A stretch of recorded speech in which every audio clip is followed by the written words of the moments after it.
Благодарам, почитуван председателе, почитувани граѓани, представници на медиумите, почитувани колешки и колеги пратеници. Денеска започнува дебата околу едно прашање кое што во суштина не е прашање на собранието, туку напротив, еден начин на кој што власта преку еден груп и неприкриен удар врз правосудниот систем и утоа уште повеќе и поважно напад на владењето на правото и напад на овој устав. И тоа не е нешто ново и не е прв пат кога станува збор за кршење на уставот, за рушење на уставниот поредок и така натаму, кога станува збор за парламентарното мнозинство. Овде се повекуваме на реформи во правосудниот систем, кои што се потребни во државата, кои што се потребни да се врати довербата во судството, а таа реформа ја започнуваме преку операционализацијата на една неуставна интерпелација.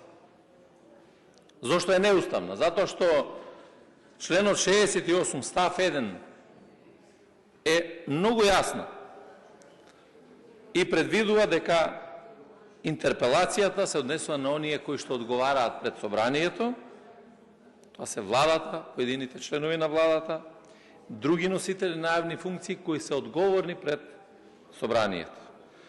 На членовите на судскиот совет одговорност може да утврдува само судскиот совет, бидејќи тоа е уставна категорија, представува самостојно и независно тело во судството. Затоа поднесените интерпелации како механизам за политичка контрола на собранието над субјектите кои што ги кажав претходно, кои што се цитирани во овој член, е преседан и недозволен акт во една демократска држава. Тоа е упад во судство, која руши темелната вредност на уставниот поредок, на поделбата на државната власт, која што исто така е предвидена во членот 8 став 1 алинеја 4 од Уставот. И повреда на основното начело на еднаквост на членовите на судскиот совет, создавајќи дискриминација помеѓу членовите.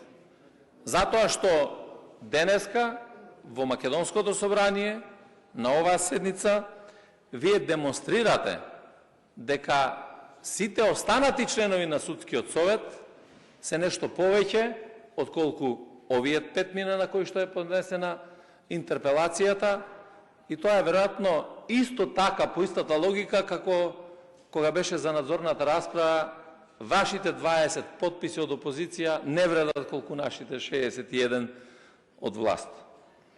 Понатаму, Уставот со членот 104 и 105 го регулира статусот, составот, мандатот на членовите, условите и постапката за избор и разрешување на членовите и надлежностите на судскиот совет, по-конкретно разработени во Законот за судскиот совет како лекс специјалис и е гаранција за независноста и непристрасноста на судската власт во однос на законодавната и извршната власт, но и во однос на политичките партии, што е многу важно, органите на државната управа и на другите институции. Затоа оваа поднесена интерпелација е антипод на ваквата интенција која што е предвидена во Уставот.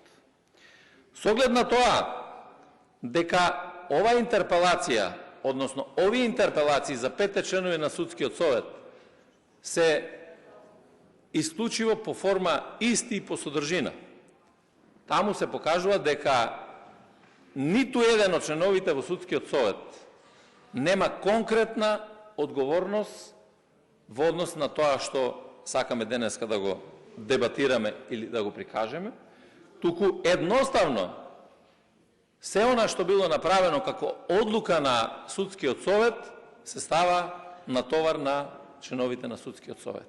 Дали на овој начин сакате да покажете дека и останатите 8 члена на судскиот совет кои што носеле одлука исто така не се достојни за вршење на таа функција која што е во судскиот совет.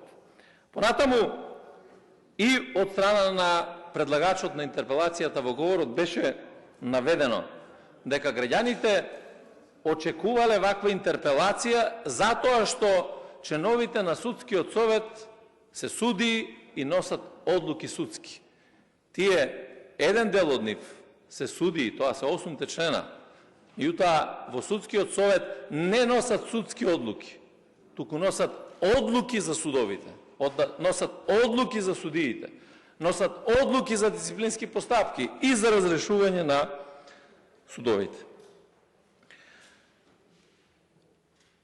Затоа ова интерпелација без законска основа, меѓутоа и без правно дејство.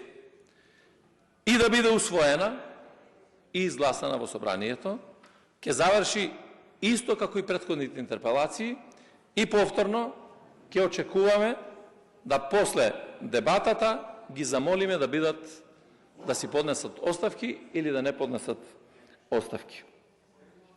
Мислам дека реформа не може во ниту еден случај да биде со интерпелации или со евентуални персонални промени. Апсолутно очекував дека ќе се понуди одреден план за реформа во правосудството од парламентарното мнозинство и од владата. Факт е дека до сега нема област во која што ова парламентарно мнозинство дојде со план, освен персонални решенија. Не може да биде план да ги смените само со законски текстови имињата на министерствата, да смените името на државата во текстовите на законот. Не е план да кажете пред избори ќе укинеме бугарски договор, ќе смениме рамка, за да дојдете сега и ништо од тоа да не направите. Не е план да имате реформа во правосудство, место да понудите закон нов за судови, за судски совет, за јавно обвинителство, за јавно обвинителски совет, да видиме што е проблемот, кои се детектирани слабости кои што ги имаме и преку една сеопфатна анализа да се дојде до реформа, а тие се практично и во оценската мисија утврдени каде се пропустите. Тука е реформската агенда и најважно имаме национална развојна стратегија. Имавме седница пред некој ден на Националниот развоен совет во кој што се утврдува дека во најскоро време треба да се донесат сите овие законски решенија. Ако е тоа така, тогаш зошто денеска дебатираме и расправаме? Требаше да се понуди таква рамка законска и на основа на тоа да се создаде механизам и да се избере судски совет кој што ќе понуди една целосна реформа. И од тој аспект сакам да кажам, да ве уверам, дека пратеничката група на Социјалдемократскиот сојуз и коалицијата е тука и за таква реформа сеопфатна ќе земе учество и ќе разговараме и ќе помогнеме се што треба да се направи за да заеднички ја вратиме довербата која што е изгубена во судството. И затоа мислам дека интерпелација во која што еден дел од членовите на судскиот совет ќе кажеме дека се виновни, а останатите 8 кои што се суди по вокација, кои што се оние заради кои што судството има најмал рейтинг од 2%, ќе останат повторно и можат да носат одлуки заради тоа што со 7 гласа можат да одлучуваат во судскиот совет. И тоа е исто цело време како дебата која што се води во јавноста, дека треба да се направат реформи, дека имаме сериозен проблем со судиите и со судството, дека повторно, наместо да индивидуализираме, ние ја правиме колективната одговорност, иако јас ви тврдам дека постојат најголем број на судии и на обвинители кои што се честни и одговорни, како впрочем и во секоја друга област од општественото живење, а еден мал дел од нив со конкретна индивидуална одговорност ја градат перцепцијата во која што на овој начин практично се губи довербата кај граѓаните и таа перцепција навистина е сериозно лоша во овој момент.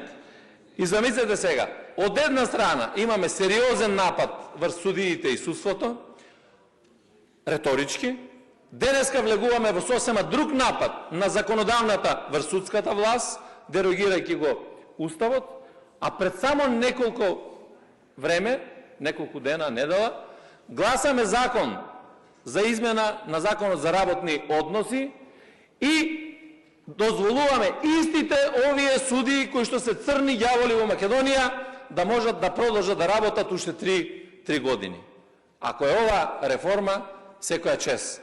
Веројатно со истите судии, ако можеме да продолжиме уште 3 години да работат, тогаш не биле проблем судиите.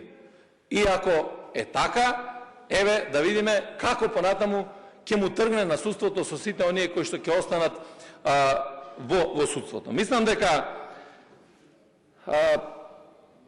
ова е еден сериозен и опасен преседан во кој што ние влегуваме. И не е добро да се прават преседани, секогаш кога се прават преседани, посебно во Македонското собрание, тие преседани доведуваат до многу по-жестоки последици, многу подоцна. Тие преседани се враќаат и на друг начин и во однос на целосното функционирање. Затоа е важно да не правиме преседани, а посебно да не правиме преседани во кои што сите заедно сакаме да го рушиме Уставот. И мислам дека има можност да се забрза тој процес на создавање на една сериозна рамка во која што ќе се смести се она што треба да биде направено во судството, во јавното обвинителство, во адвокатурата, во целото правосудство генерално, за да можеме да заеднички допринесеме овој процес да оди напред. Мислам дека и планот за раст, и реформската агенда, и сето она што е утврдено, а тоа имав прилика да го видам и вие можете да го видите и од планот во Националната развојна стратегија, дека толкму донесувањето на таквите законски решенија ќе можеме да направиме една сериозна реформа во судскиот систем. И затоа сметам дека не е добро по секоја цена да направиме нешто што ќе се карактеризира како преседан или упад во уставниот поредок, ќе се наметне извршната власт врз судската власт, како што се наметна или се наметнува, и тоа не сега, со годините наназад, и врз законодавната власт, па сега се прашуваме зошто парламентот нема доволно дигнитет или немаме доволно доверба, а никој не сака да се спротистави да одговори тогаш и во моменти кога извршната власт се надметнува и над законодавната власт.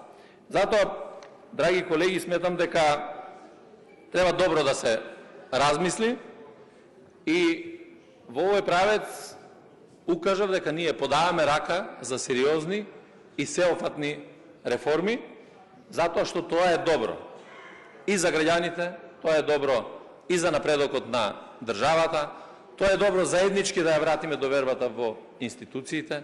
Ако имаме подобра или поголема доверба во правосудниот систем, тогаш ќе расте и нивото на правната сигурност во државата.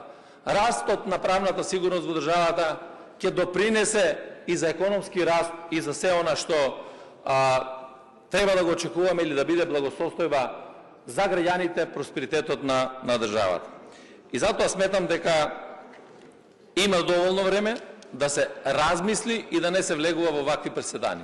Ова не е расправа и ова не е битка во кој што треба да штитиме личности или поединци.